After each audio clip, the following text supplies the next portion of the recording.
السلام علیکم ورحمۃ اللہ وبرکاتہ۔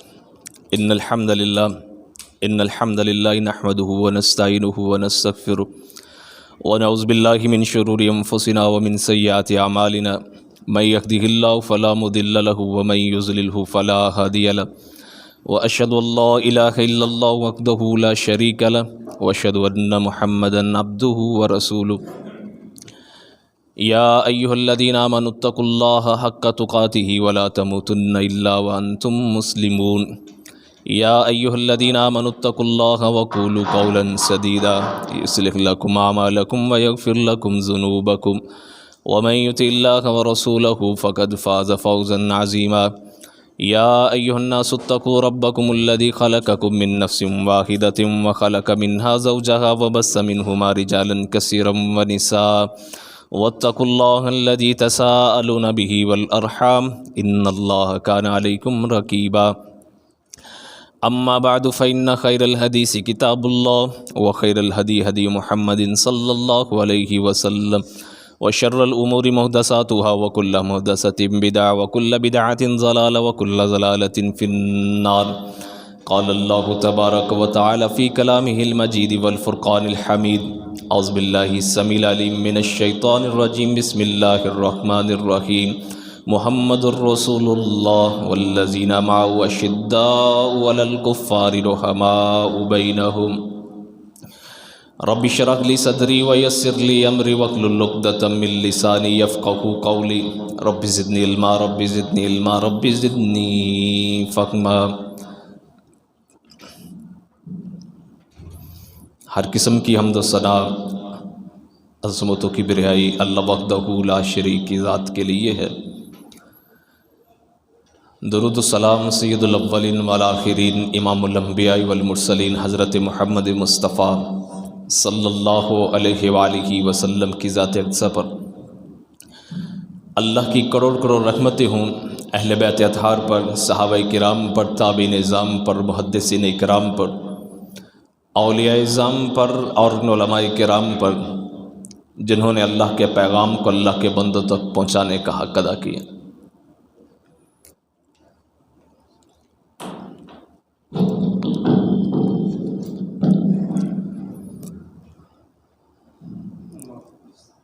حضرات گرامی قدر، آج کے خطبہ جمعۃ المبارک میں خلیفہ دوم سیدنا عمر فاروق رضی اللہ تعالی عنہ کے بارے میں، ان کی سیرت کے حوالے سے، ان کے فضائل، ان کے مناقب اور ان کے نظام خلافت کے حوالے سے چند گزارشات آپ حضرات کے سامنے رکھوں گا۔ اللہ تعالیٰ سے دعا ہے اللہ تعالیٰ حق اور سچ بیان کرنے کی توفیق عطا فرمائے اور ہمیں اس پر عمل پیرا ہونے کی بھی توفیق عطا فرمائے۔ سیدنا عمر فاروق رضی اللہ تعالیٰ عنہ قریش کی شاخ بنو عدی سے ان کا تعلق ہے۔ نامی پشت پہ جا کے ان کا سلسلہ نسب جو ہے وہ حضور صلی اللہ علیہ وآلہ وسلم سے ملتا۔ کعب کے دو بیٹے تھے، مرہ اور عدی۔ مرہ کی اولاد سے حضور ہیں اور عدی کی اولاد سے عمر فاروق ہیں، تو یہ نامی پشت پہ جا کے سلسلہ نسب جو ہے وہ حضور صلی اللہ علیہ وآلہ وسلم سے ملتا ہے۔ عمر فاروق رضی اللہ تعالیٰ عنہ مکہ کے ان افراد میں شامل ہیں بعثت سے پہلے، حضور کی نبوت سے پہلے جو لوگ لکھنا اور پڑھنا جانتے تھے ان میں شمار ان کا ہوتا تھا۔ مورخین نے لکھا ہے کہ مکہ مکرمہ کے اندر 17 افراد تھے جب حضور کی بعثت ہوئی، 17 افراد تھے جو لکھنا اور پڑھنا جانتے تھے، ان میں عمر فاروق رضی اللہ تعالیٰ عنہ بھی شامل تھے۔ یہ عہد جاہلیت ہی میں لکھنا اور پڑھنا جانتے تھے۔ قریش میں سفارت کا جو عہدہ تھا وہ عمر فاروق کے خاندان میں تھا، اور خود عمر فاروق رضی اللہ تعالیٰ عنہ قریش اگر کہیں کو سفیر بنا کر بھیجتے تو عمر فاروق رضی اللہ تعالیٰ عنہ کو سفیر بنا کر بھیجا کرتے تھے، کیونکہ یہ خاندانی منصب جو ہے سفارت کا حضرت عمر فاروق کے خاندان میں چلتا آ رہا ہے۔ چلتے چلتے یہ عمر فاروق تک پہنچا تھا اسی طرح عمر فاروق رضی اللہ تعالیٰ عنہ جو ہیں یہ بڑے جرری، بڑے بہادر اور پہلوان قسم کے شخص تھے۔ حضرت ابوبکر صدیق، حضرت عثمان اور دیگر جو عشرہ مبشرہ صحابہ کرام ہیں، یعنی وہ 10 صحابہ کرام جن کو حضور نے نام لکھ کر جنت کی بشارت سنائی تھی، ان میں ان کا بھی شمار ہوتا ہے۔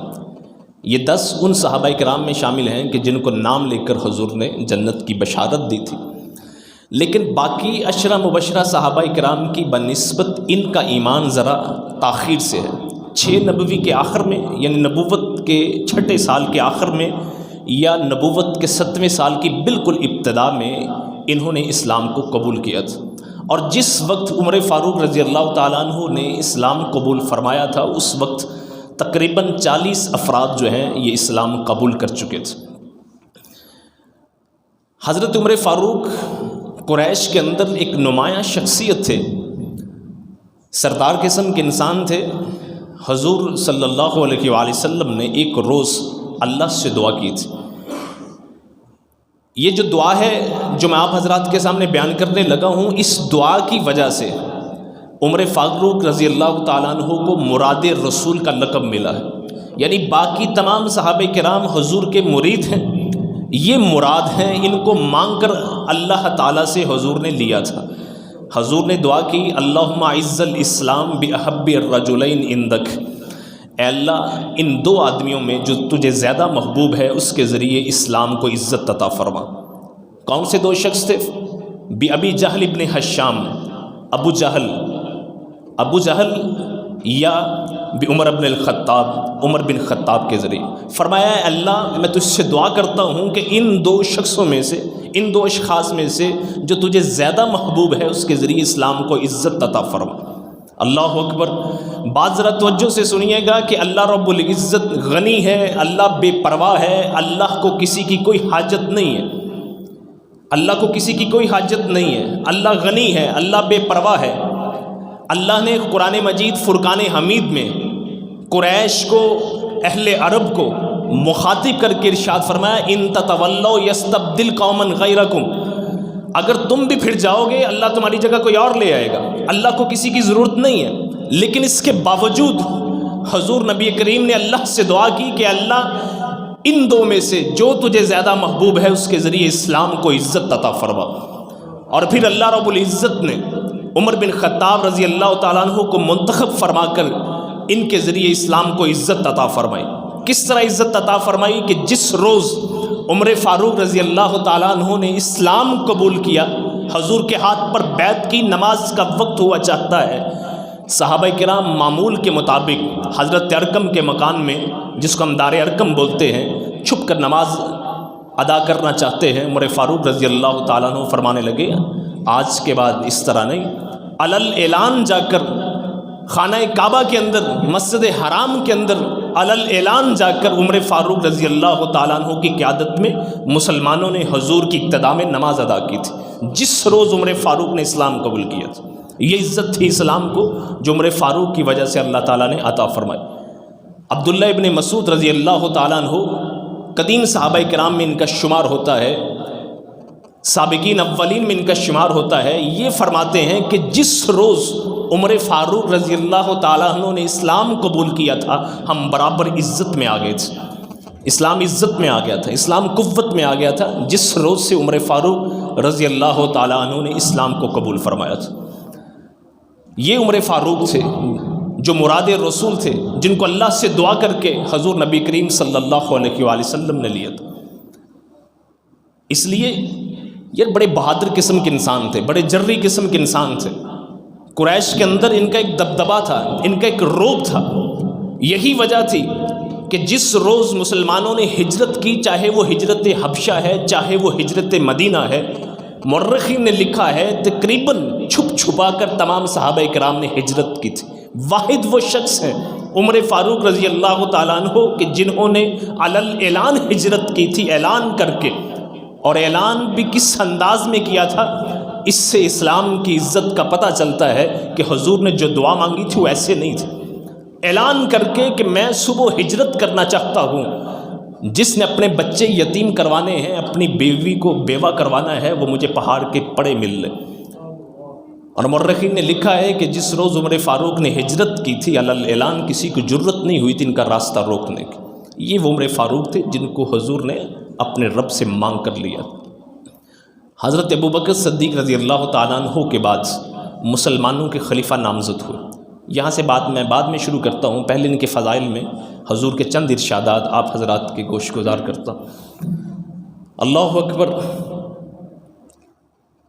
آپ نے یہ مشہور جملہ سنا ہے کہ حضور نے فرمایا کہ جس رستے سے عمر گزرتے ہیں شیطان اپنا رستہ تبدیل کر لیتا۔ جس رستے سے عمر گزرتے ہیں شیطان اپنا رستہ تبدیل کر لیتا۔ اس کا پس منظر کیا ہے؟ صحیح بخاری اور صحیح مسلم کی روایت ہے، حضور کی ازواج مطہرات حضور کی بارگاہ میں آپ سے بات چیت کر رہی ہیں اپنے نان و نفقے کے بارے میں، اپنے اخراجات کے بارے میں۔ آپ کو پتہ ہے کہ حضور کی نجی زندگی، باوجود اس کے کہ حضور کو اللہ تعالیٰ نے بے شمار دولت سے نوازا تھا، آپ راہ خدا میں صدقہ کر دیا کرتے تھے، اپنے گھر میں جمع نہیں کر کے رکھتے تھے۔ ازواج مطہرات کی معاشی زندگی بڑی کٹھن تھی، چونکہ حضور اگرچہ بعثت سے قبل تجارت فرمایا کرتے تھے، لیکن بعثت کے بعد حضور نے تجارت نہیں فرمائی۔ ہر وقت، ہر لمحہ، ہر آن، ہر گھڑی اللہ کی توحید، اللہ کے پیغام کو پہنچانے میں حضور اس قدر مصروف ہو گئے تھے کہ حضور کی نجی زندگی، حضور کی معاشی زندگی بڑی مشکل ہو گئی تھی۔ ظاہری بات ہے ازواج مطہرات حضور سے عرض کرتی ہیں، یا رسول اللہ ہمیں خرچہ عطا کیجیے، ہمارا خرچہ مقرر کر دیجیے۔ بڑے کٹھن حالات، جس طرح حضرت عائشہ صدیقہ فرماتی ہیں کہ کئی روز ہمارے گھر چولہا نہیں جلتا تھا۔ بہرحال یہ بات چیت جاری تھی کہ بات کرتے کرتے ان کی ذرا آواز بلند ہوئی حضور نبی کریم صلی اللہ علیہ وآلہ وسلم کی موجودگی۔ عمر فاروق رضی اللہ تعالیٰ عنہ نے آ کر اجازت طلب کی۔ حضرت عمر فاروق کی آواز کو سننا تھا کہ ازواج مطہرات، جن میں خود عمر فاروق رضی اللہ تعالیٰ عنہ کی بیٹی حضرت حفصہ ہے، چھپنا شروع ہو گئی، پردے میں چلی گئی۔ عمر فاروق داخل ہوئے، حضور نبی کریم صلی اللہ علیہ وآلہ وسلم مسکرا رہے تھے۔ اللہ اکبر۔ حضور کو مسکراتا ہوا دیکھ کر عمر فاروق کہنے لگے، اضحک اللہ سنک یا رسول اللہ صلی اللہ علیہ وآلہ وسلم، جس کا ترجمہ یہ ہے کہ اللہ آپ کو اور ہنسائے، اللہ آپ کے چہرے پہ مسکراہٹ کو ہمیشہ رکھے۔ اللہ کے رسول وجہ کیا ہے، ہنس کیوں رہے ہیں؟ اللہ اکبر۔ حضور نے فرمایا کہ یہ تمہارے آنے سے پہلے اس طرح کی باتیں کر رہی تھی، تمہاری آواز سنتے ہی یہ چھپ گئی ہیں، پردے میں چلے گئی ہیں۔ اللہ اکبر۔ عمر فاروق رضی اللہ تعالیٰ عنہ نے ارشاد فرمانے لگے، کہنے لگے، یا عدوات انفسہن اتخبننی ولا تخبن رسول اللہ صلی اللہ علیہ وآلہ وسلم، فرمایا مجھ سے ڈر رہی ہو، رسول پاک سے نہیں ڈرتی ہو۔ بڑے سخت جملے بولے کہ تم تو اپنے آپ کی دشمن ہو، بجائے میرے سے حضور سے تمہیں ڈرنا چاہیے، تم حضور سے ڈر نہیں رہی ہو، میرے سے ڈر رہی ہو۔ عمر فاروق رضی اللہ تعالیٰ عنہ۔ اللہ اکبر۔ اس جملے میں حضور کی ایک شان بھی نمایاں ہے کہ حضور کا اپنی ازواج کے ساتھ، اپنی بیویوں کے ساتھ ایک رویہ کس طرح کا تھا۔ حضور کا اپنی ازواج کے ساتھ رویہ کس طرح کا تھا کہ حضور بڑے مشفق تھے، بڑے رحیم تھے، حضور بڑے نرم دل تھے۔ اللہ اکبر۔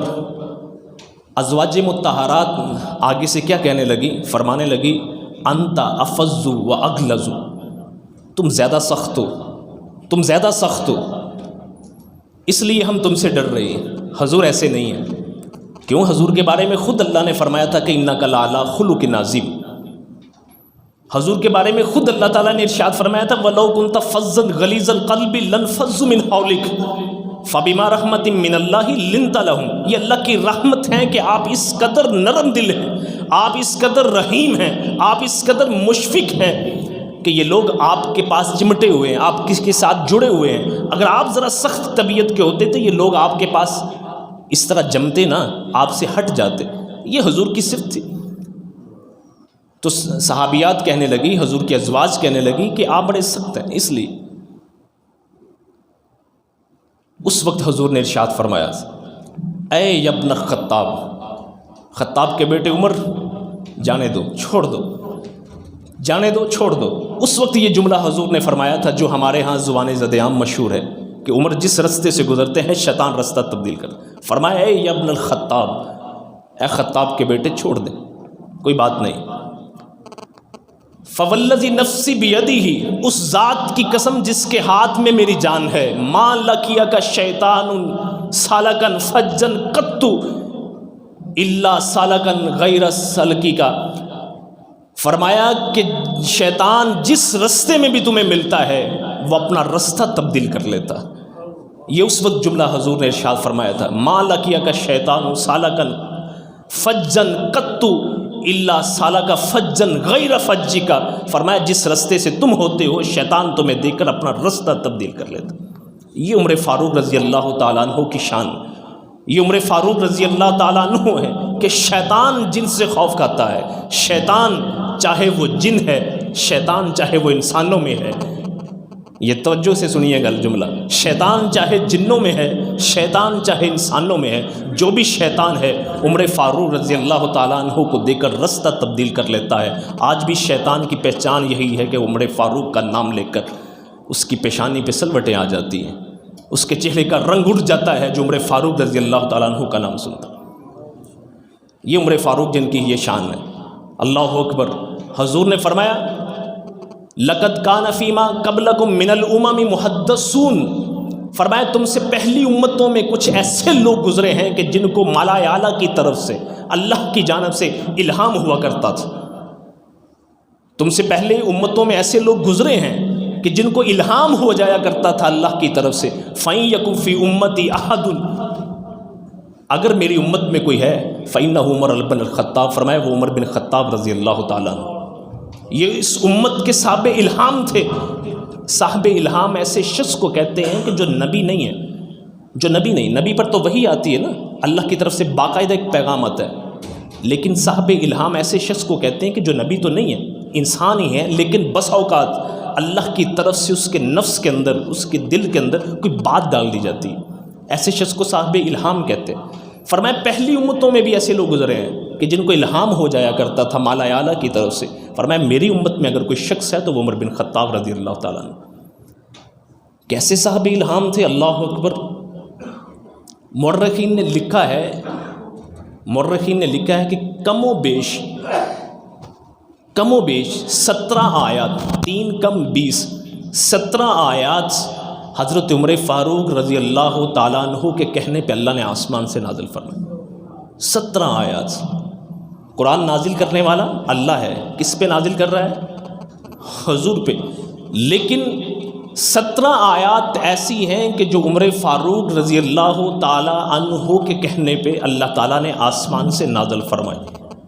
تو یہ حضور نے ایسے نہیں فرمایا تھا کہ میری امت میں اگر کوئی صاحب الہام شخص ہے تو وہ عمر فاروق رضی اللہ تعالیٰ نے. مثال کے طور پر اللہ رب العزت توفیق بخشے ہم سب کو اللہ کا گھر دیکھنے کی. جو مقام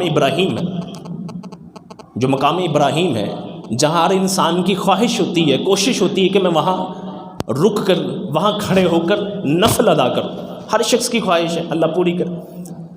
تو یہ عمر فاروق کہنے لگے کہ یا رسول اللہ کیوں نہ مقام ابراہیم کو مصلی بنا لیا جائے، کیوں نہ مقام ابراہیم پہ کھڑے ہو کر نماز پڑھی جائے. اللہ نے قرآن کی آیت نازل فرما دی وَاتَّخِذُوا مِن مَقَامِ إِبْرَاهِيمَ مُصَلًّى. فرمایا مقام ابراہیم پہ نماز ادا کر. یہ عمر فاروق کی. شراب کے بارے میں یا رسول اللہ کوئی اچھی چیز نہیں ہے، حضور خاموش ہیں، حضور نبی ہیں، اللہ کی وحی کا انتظار ہے، لیکن بار بار اصرار کرتے ہیں یا رسول اللہ یہ شراب کوئی اچھی چیز نہیں. ایک حکم نازل ہوتا ہے کہ اس میں نفع بھی ہے، اس میں نقصان بھی ہے. عمر فاروق بارگاہ رسالت میں آ کر عرض کرتے ہیں یا رسول اللہ ابھی کوئی کلیئر حکم نازل نہیں ہوا، ابھی کوئی واضح حکم نازل نہیں ہوا. پھر اللہ رب العزت نازل فرماتے ہیں کہ جب نشے کی حالت میں ہو تو نماز کے قریب نہ جاؤ. پھر عمر فاروق کہنے لگے یا رسول اللہ ابھی بھی یہ حکم کوئی واضح نہیں ہے. پھر تیسری مرتبہ جا کر اللہ رب العزت نے حکم نازل فرما دیا انما الخمر والمیسر والانصاب رجس من عمل الشیطان فاجتنبوہ. فرمایا رک جاؤ شراب سے، یہ گندا ہے، یہ شیطان کا عمل ہے، ناپاک ہے، رک جاؤ. جب یہ آیت نازل ہوئی تو عمر فاروق رضی اللہ تعالیٰ عنہ کہنے لگے ہاں اللہ کے رسول اب کوئی حکم نازل ہوا. بدر کا مقام ہے، حضور نے مشاورت کی صحابہ کرام سے مشاورت کی کہ یہ جو قیدی ہیں ان کا کیا کیا جائے. بات میں کر رہا ہوں کہ حضور نے فرمایا کہ میری امت کا صاحب الہام عمر بن خطاب ہے. کس طرح ان کے کہنے پہ، ان کے مشورے کے مطابق اللہ رب العزت آسمان سے قرآن نازل فرماتا. حضور نے مشورہ کیا. ابو بکر صدیق رضی اللہ تعالیٰ عنہ بڑے نرم دل، آپ کو پتہ ہے، بڑے رقیق القلب تھے. مشورہ دیا یا رسول اللہ فدیہ لے کر چھوڑ دیا جائے، فدیہ لے کر چھوڑ دیا جائے. اللہ اکبر. عمر فاروق کہنے لگے کہ اللہ کے رسول، یہ مشرکین کے ساتھ، اہل کفر کے ساتھ باقاعدہ ہمارا پہلا معرکہ ہے. کفر کی عزت کو توڑ دینا چاہیے. ان کے جتنے بھی قیدی ہیں، بڑے بڑے سردار ہیں، ان کا سر تن سے جدا کر دیا جائے، قتل کر دیا جائے. حضور اللہ اکبر مشورہ کیا، لیکن حضور نے بات نہیں مانی عمر فاروق رضی اللہ تعالیٰ عنہ. اختیار ہے حضور کو، حضور ایک سپہ سالار ہیں، قائد ہیں، لیڈر ہیں. اس سے بھی بڑا منصب یہ کہ حضور نبی ہیں، حضور کے پاس اختیار ہے. مشورہ لیں لیکن کسی کی بات کو رد کر دیں، مان لیں، یہ حضور کے پاس اختیار ہے. جو حضرت ابو بکر صدیق نے مشورہ دیا تھا، حضور کے دل کی بھی وہی بات تھی، کیونکہ حضور وما ارسلناک الا رحمۃ للعالمین، جہانوں کے لیے رحمت تھے.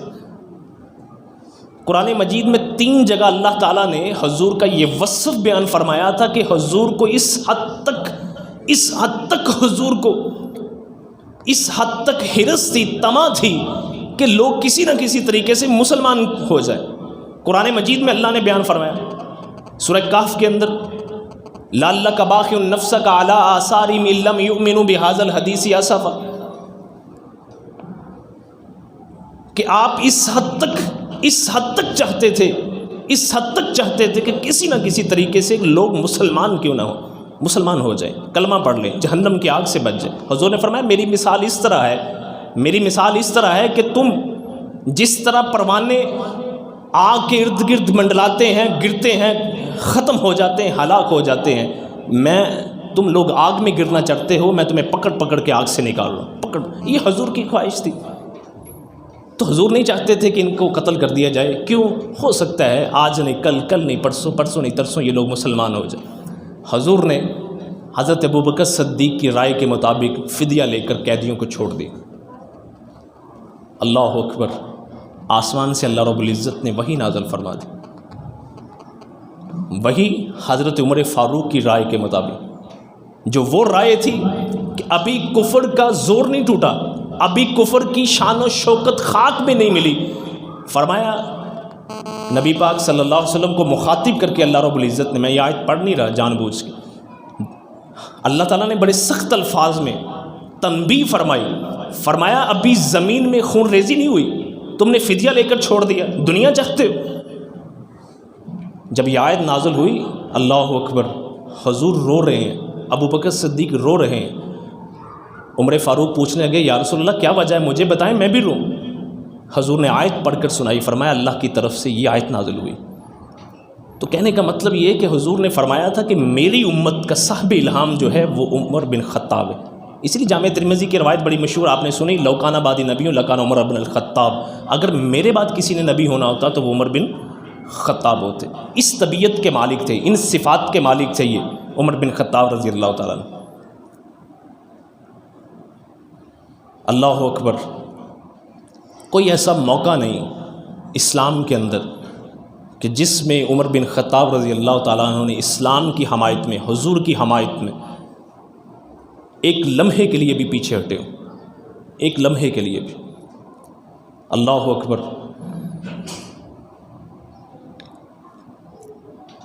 اسلام کو اللہ نے عزت کس طرح دی عمر بن خطاب رضی اللہ تعالیٰ عنہ سے.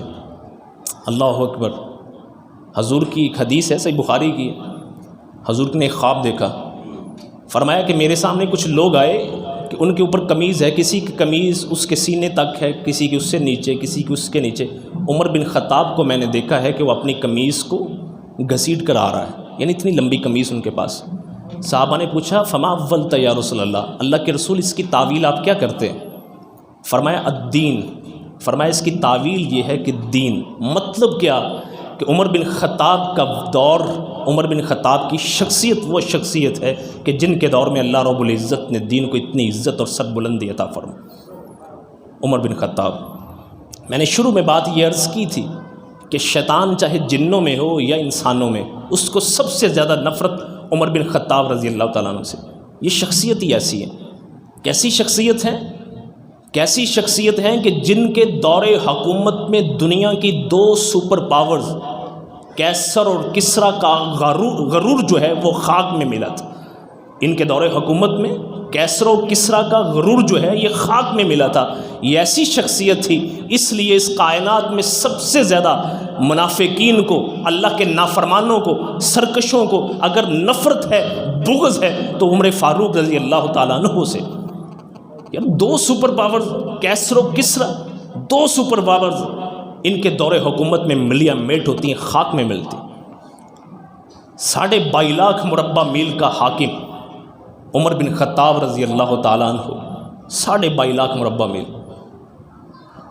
اللہ اکبر. دنیا کا سب سے بڑا فاتح، دنیا کا سب سے بڑا فاتح چنگیز نہیں ہے، چنگیز نہیں ہے، یا اسکندر نہیں ہے. اس لیے مورخین لکھتے ہیں کہ یہ وہ لوگ تھے جنہوں نے بستیوں کو جاڑا تھا، گزرے، اجاڑتے گئے اجاڑتے گئے اجاڑتے گئے. یہ فاتح نہیں ہے. فاتح عمر بن خطاب ہیں کہ جنہوں نے بستیوں کو جاڑا نہیں بلکہ تعمیر کیا. ایسا نظام سلطنت قائم کیا ہے کہ صدیاں گزرنے کے باوجود آج بھی لوگ محتاج ہیں اس نظام سلطنت کو کاپی کرنے میں، فالو کرنے میں. یہ عمر بن خطاب ہے. یہ آج جو احتساب کے بڑے نعرے، میں بات ذرا مختصر کر رہا ہوں، یہ آج جو احتساب کے نعرے لگ رہے ہیں، یا پوری دنیا میں ایک احتساب کا جو تصور ہے، یہ تصور دینے والے عمر بن خطاب رضی اللہ تعالیٰ عنہ ہوئے. جب بھی کسی علاقے کا گورنر کسی کو مقرر کرتے، حاکم مقرر کرتے، اس کے مال اسباب کی ایک لسٹ تیار کروا لیا کرتے تھے. اور جب پتہ چلتا کہ کسی حاکم، کسی گورنر، کسی عامل کا مال و اسباب اس تیار شدہ لسٹ سے زیادہ ہے، اسی وقت قبضے میں کر کے بیت المال میں جمع کروا دیا کرتے تھے. یہ عمر بن خطاب، یہ احتساب جو عمر بن خطاب نے شروع کیا. جس روز شہید ہوئے تھے 22.5 لاکھ مربع میل کا حاکم، کیسر و کسرا کا غرور خاک میں ملانے والا عمر بن خطاب جس روز شہید ہوئے تھے، اپنے ذمے قرض تھا. اپنے بیٹے کو کہا کہ خاندان والوں سے لے کر وہ قرض ادا کر دیجیے. یہ عمر بن خطاب ہے جنہوں نے احتساب کا تصور دیا تھا. اللہ اکبر. ایک بات میں بڑی اہم کرنے لگا، توجہ سے سنیے گا. یہ بعض نام نہاد مسلمان مسلمانی کا دعویٰ کرتے ہیں، لیکن عمر فاروق کے خلاف نفرت سینے میں اس قدر ہے کہ تاریخ کی بے سروپا روایات کا سہارا لے کر کوئی وقت خالی نہیں جانے دیتے کہ جب عمر فاروق رضی اللہ تعالیٰ عنہ کی ذات پہ کیچڑ نہیں چھالتے. یار نہ صحابی رسول مانو، نہ مانو، ہمیں کوئی زور نہیں ہے کہ تم ضرور حضرت عمر کو صحابی رسول نہ مانو. ایک بات کہتا ہوں، صحابی رسول سے ہٹ کر، اس چیز سے ہٹ کر کہ عمر فاروق عشرہ مبشرہ صحابہ کرام میں شامل ہے، اس حیثیت سے ہٹ کر کہ خلیفہ دوم ہیں، اس سے ہٹ کر کہ ان کی بیٹی حضور کی زوجہ محترمہ ہیں، ام المومنین ہیں، اس سے ہٹ کر اللہ اور اس کے رسول کو گواہ بنا کر انصاف کے تقاضے کو پورا کرتے ہوئے صرف تاریخ کا مطالعہ کر لو کہ جس اسلام کو لے کر، جس اسلام کو غالب کرنے کے لیے حضور اس دنیا میں تشریف لائے تھے. میری بات توجہ سے سنیے گا، کہیں غلط مطلب نہ لے لیجئے گا. جس روز اس دنیا سے حضور تشریف لے گئے تھے، اسلام کہاں تک پھیلا تھا؟ بول کر بتائیے گا. جزیرۃ العرب تک. جس روز حضور اس دنیا سے تشریف لے کر گئے تھے، اسلام کہاں تک پھیلا تھا؟ جزیرۃ العرب تک. لیکن اللہ نے قرآن میں ارشاد فرمایا تھا کہ والذی ارسل رسولہ بالہدی ودین الحق لیظہرہ علی الدین کلہ. میں نے اپنے رسول کو اسی لیے بھیجا ہے کہ میں تمام ادیان پر ان کے دین کو غالب کر دوں گا، میں تمام نظاموں پر ان کے نظام کو غالب کر دوں گا، اسلام کو غالب کر دوں گا. جس روز حضور اس دنیا سے گئے، ابھی تو اسلام جزیرۃ العرب میں تھا. اللہ اکبر، اس دنیا کی دو سپر پاور، دو بڑی بڑی طاقتیں کیسر و کسرا کس کے دور کے اندر ملیاں میٹ ہوئیں اور اسلام کا غلبہ ہوا؟ تاریخ بتائے گی کہ وہ ایک شخصیت تھی عمر بن خطاب رضی اللہ تعالی عنہ، تاریخ بتائے گی۔ یہ ساری فضیلتیں چھوڑ دو، نہ مانو، یہ تو تاریخی حقیقت ہے کہ کیسر اور کسرا نیست و نابود ہوئے تھے، اتنی بڑی بڑی سلطنتوں کے مالک خاک میں ملے تھے عمر فاروق رضی اللہ تعالیٰ عنہ کے دور میں۔ یہ تو حقیقت مان لو، اسلام کو غلبہ ملا تھا۔ کون ہے آج بڑا دل نکالتے ہو، بڑی التجائیں کرتے ہو کہ یا اللہ بیت المقدس کو آزاد فرما، بڑی خواہش ہے کہ ہمیں اللہ زندگی کے اندر ایک موقع میسر کرے کہ ہم بیت المقدس میں جا کر نماز ادا کریں، 2 رکعت ادا کریں۔ بڑی بیت المقدس سے محبت ہے، بڑی عقیدت ہے۔ تاریخ میں وہ کون سی شخصیت ہے جس نے بیت المقدس کو مسلمانوں کے قبضے میں کروایا تھا؟ کون سی شخصیت؟ یہ عمر بن خطاب رضی اللہ تعالیٰ عنہ ہے۔ پادریوں نے کہا کہ آپ کا خلیفہ آئے تب بیت المقدس کی چابیاں حوالے کریں گے۔ تنگ آ گئے تھے، چارہ نہیں تھا ان کے پاس، مسلمان فوجیں کھڑی تھی۔ آخر میں یہ شرط رکھی کہ آپ کا خلیفہ آئے، پیغام بھیجا گیا۔ عمر بن خطاب نے اپنے غلام کو لیا، تن تنہا مدینے سے سفر کر کے شام پہنچتے ہیں، فلسطین۔ ہائے، جس وقت فلسطین کے اندر بیت المقدس کے اندر داخل ہو رہے ہیں، غلام اونٹ پہ سوار ہے، خود پیدل۔ مسلمان سپہ سالاروں نے کہا کہ حضور آپ کے بدن پہ یہ کپڑے اچھے نہیں ہیں، پیوند لگے ہوئے ہیں، یہ قیمتی لباس ہے، پہن لیجئے، دشمن کی سرزمین میں جا رہے ہیں، دشمن کی سرزمین میں، خلیفۃ المسلمین ہیں، امیر المومنین ہیں، یہ اچھا لباس زیب تن کر لیجئے گا۔ اس وقت تاریخی جملہ عمر فاروق رضی اللہ تعالیٰ انہوں نے بیان فرمایا تھا، فرمایا کہ اللہ نے اگر آج ہمیں جو عزت عطا کی ہے وہ اسلام کی بدولت عزت عطا کی۔ جس لباس کو پہن کر میں رب کے حضور جاتا ہوں، اسی لباس کو پہن کر میں دشمن کی سرزمین میں جاؤں۔ ذالک مثلہم فی التوراۃ و مثلہم فی الانجیل، یہ حضور کے وہ اصحاب تھے کہ جن کی نشانیاں تورات اور انجیل کے اندر۔ پادریوں نے دیکھا شخصیت کو، کہنے لگا یہ خلیفۃ المسلمین نہیں، یہ وہ نہیں ہے جس کی نشانیاں ہماری تورات اور انجیل میں۔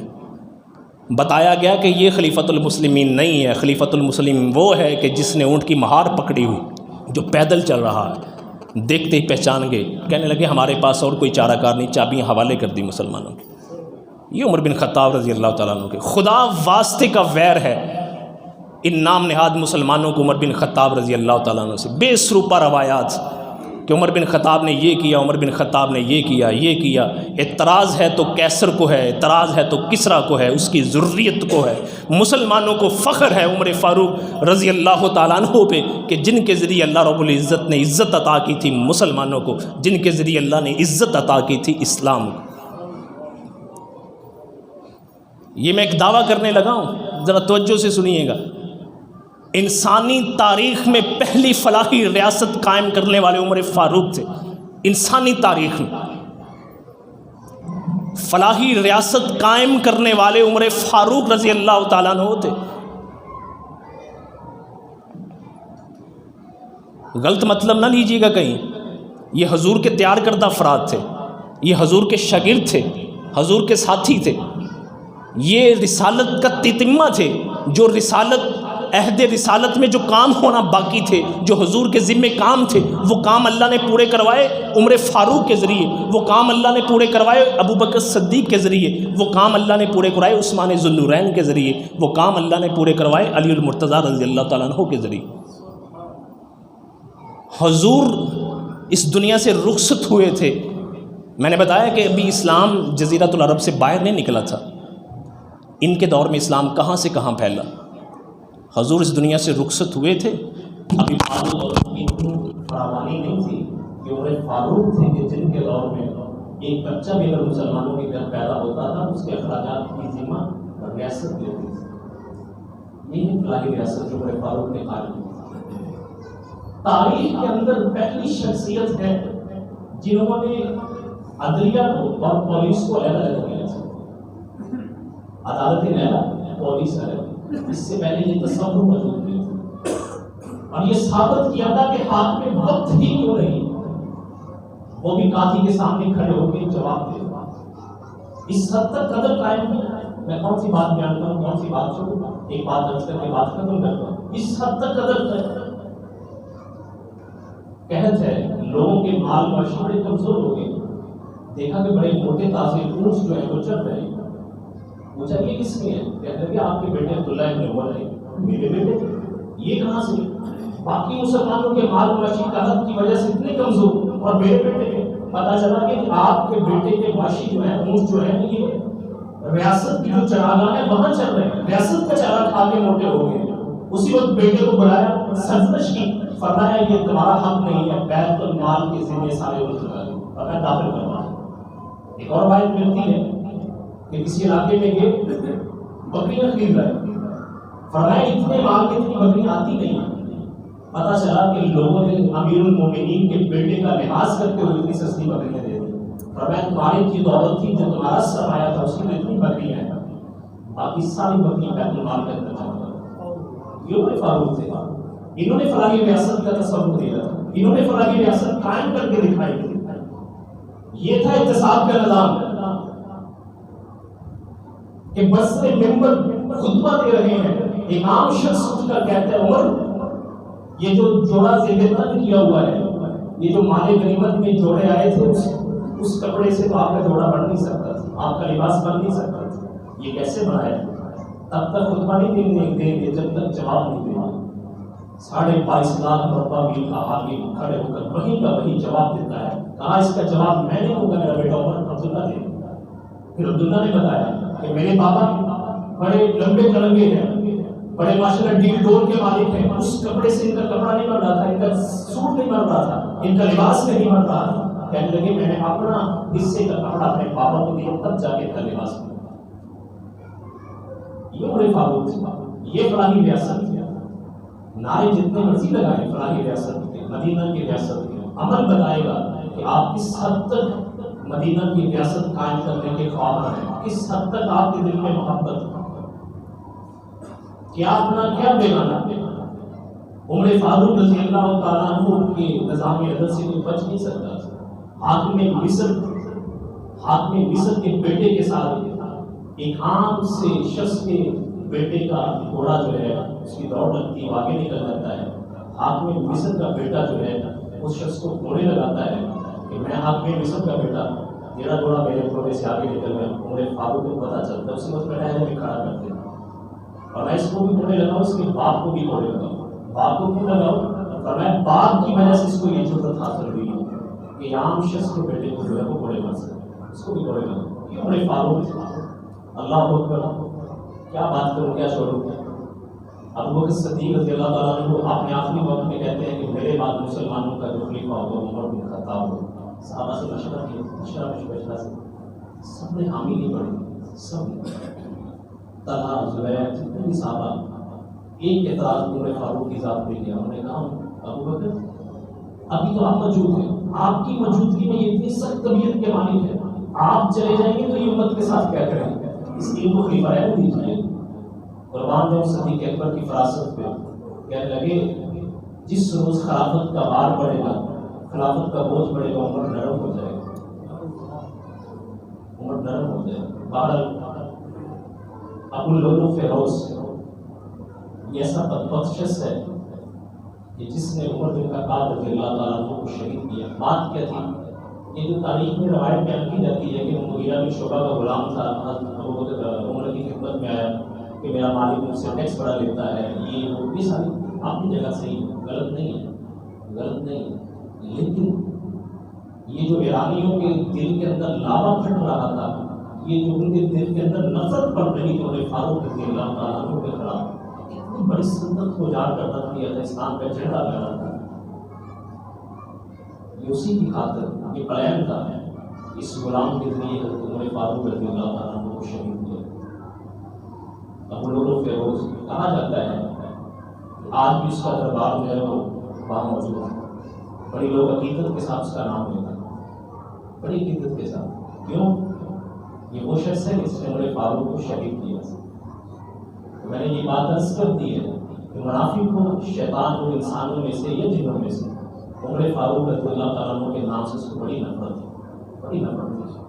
یہ ابو لولو فیروز میں حضرت عمر فاروق رضی اللہ تعالیٰ عنہ کب شہید کیا تھا؟ فجر کی نماز مصلی نبوی پہ پڑھا رہے تھے، جس وقت شہید کیا گیا عمر فاروق رضی اللہ تعالیٰ عنہ، خنجر کے وار لگائے۔ اللہ اکبر۔ آپ کو یاد ہے کہ سب مسلمانوں نے کیا کیا تھا؟ کسی کو یاد ہے؟ خلیفۃ المسلمین، اتنی بڑی سلطنت کے حاکم کو شہید کیا جا رہا ہے، خنجر لگے، مسلمانوں نے کیا کیا تھا؟ اللہ اکبر۔ عبد الرحمن بن عوف رضی اللہ تعالیٰ عنہ مصلی پہ کھڑے ہوئے، نماز پوری کی، تب جا کر عمر فاروق کو اٹھا۔ نتیجہ کیا ہے؟ نتیجہ کیا ہے کہ یہ نماز اتنی اہم۔ خلیفۃ المسلمین امیر المومنین زخمی پڑے، خون چل رہا ہے، لیکن مسلمانوں نے پہلا کام کیا ہے؟ نماز مکمل کی ہے، اس کے بعد اٹھایا ہے، اس کے بعد دیکھا ہے قاتل کون ہے۔ اور عمر فاروق زخمی حالت میں مسلمانوں کو تلقین کرتے ہیں کہ لوگوں نماز کی فکر کرو، نماز کی فکر کرو۔ حضور اپنے آخری وقت میں کہتے ہیں الصلاۃ الصلاۃ، لوگوں نماز کا دھیان رکھنا، لوگوں نماز کا دھیان رکھنا۔ ابھی محرم آئے گا، حضرت حسین کی شہادت بیان کی جائے گی، آنسو بھی بہائے جائیں گے، بڑی محبت کا اظہار کیا جائے گا، لیکن یہ سوچنے پہ ہم مجبور نہیں ہوں گے کہ عین کربلا کے میدان میں حسین رضی اللہ تعالیٰ عنہ نماز میں اپنا سر کٹا دیتے، نماز نہیں چھوڑتے۔ وہ نماز ہمیں یاد نہیں رہتی، باقی ہر چیز ہمیں یاد رہتی۔ اللہ سے دعا ہے اللہ کی توفیق عطا فرمائے۔